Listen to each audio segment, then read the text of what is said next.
It's your motherfucking boy on Kino Sensor, man, and we here to talk about parity in the NBA. There's been a different champion every year since 2018. You know what I'm saying? Because 2017, 2018 was the last time a team repeated in the NBA. So this is what we probably could call peak competition, if you think about it, as far as comp.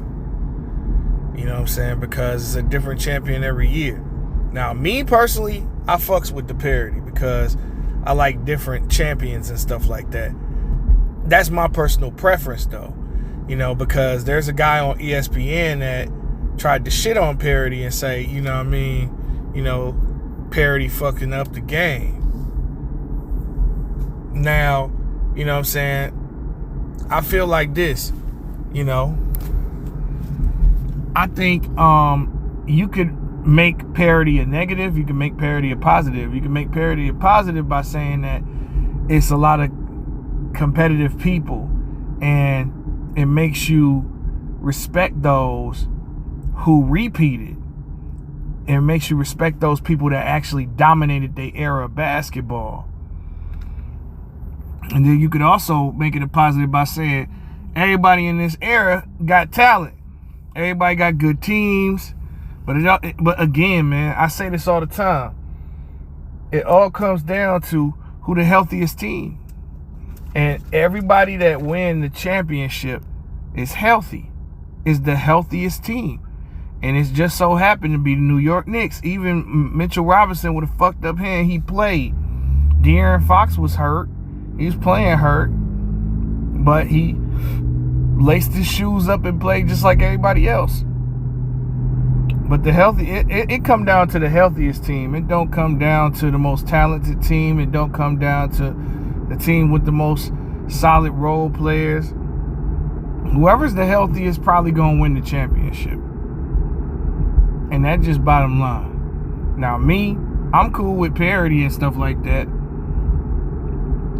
But however, and make you respect those guys that actually won multiple championships, especially those guys that contributed at a high level to get those rings. Not the role players, not the third best or fourth best player. I'm talking about the people that was like 1 and 2 on their team.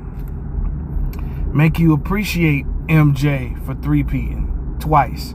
Make you appreciate Kobe and Shaq for three-peating. Make you appreciate Bill Russell and them for 8-peating. You know what I'm saying? Make you respect Magic and Kareem for getting 5 rings together, and Kareem for getting 6 championships. And make you respect Tim Duncan for getting 5 championships in 3 different decades. All those players that win multiple championships, and they got nerve. Your favorite player has the nerve to say ring culture fucking up the game. And they're only, like I said, they only saying that because they can't catch MJ. That's all. The only reason why they saying that is because they can't catch MJ.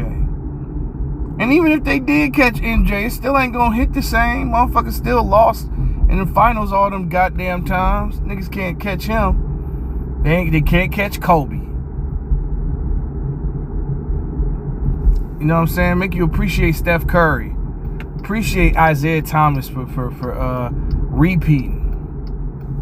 But then it also helps you realize how difficult it is to really win a championship. That's why a guy like AI can't be crucified for losing.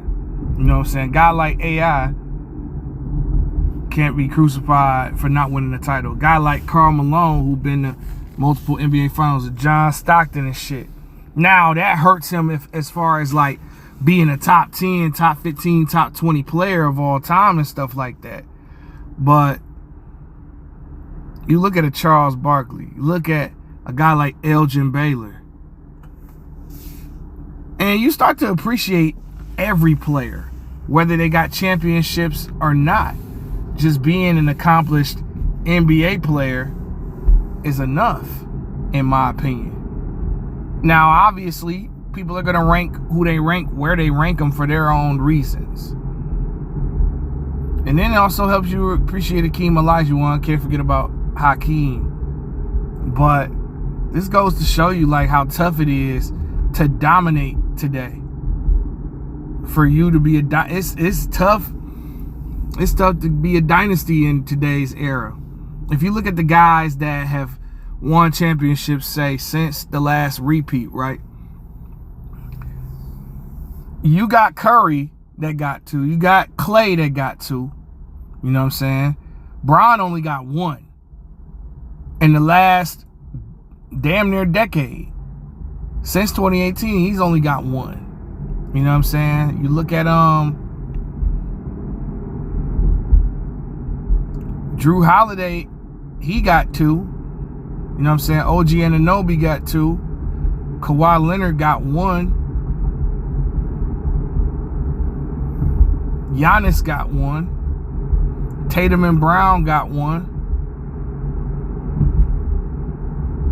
Porzingis got 1.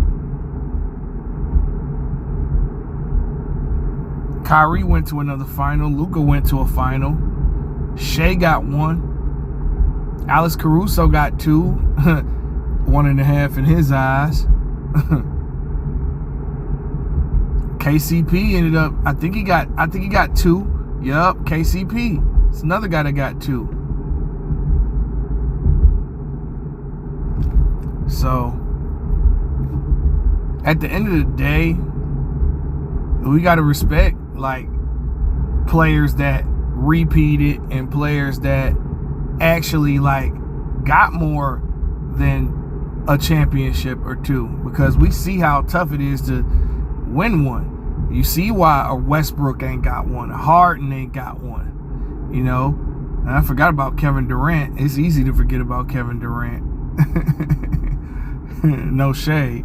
But yeah, KD got 1. Because he won in 2018.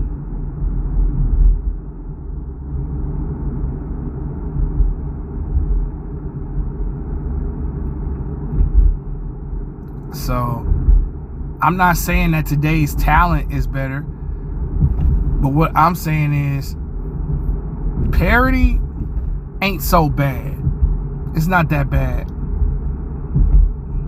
But it will be interesting to see, like, who the next dynasty, who's going to be that next team to go to multiple finals, and who's going to be the team to break this streak. Because obviously, the Knicks are the champions, but I don't believe that they're going to win another championship. I don't think they're going back-to-back. I don't believe in them. Sorry. Y'all might not like that, but I don't care. Yeah, it's Keen on Uncensored.